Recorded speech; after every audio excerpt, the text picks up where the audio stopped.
আসসালামু আলাইকুম গাইস, দেখেন আজ মঙ্গলবার আরেকটি নতুন কবর খনন করলাম আপনাদের দোয়ায়।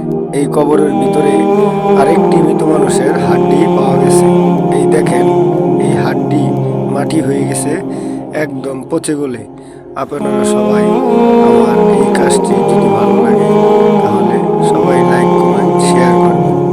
একবারে মাটি হয়ে গেছে। এই যে আমি ডাইন হাত দিয়ে করতেছি, এই জায়গা দিয়ে আমি ভাই করলাম না, কারণ বালু মাটি কবরটি ভেঙে যাবে। আপনারা এই দেখেন, কাতাটি আবার বরণ করে দিলাম। আর এগুলো হাড্ডি একদম পচে গলে গেছে, আর কয়েকদিন গেলে হয়তো মাটি হয়ে যাবে।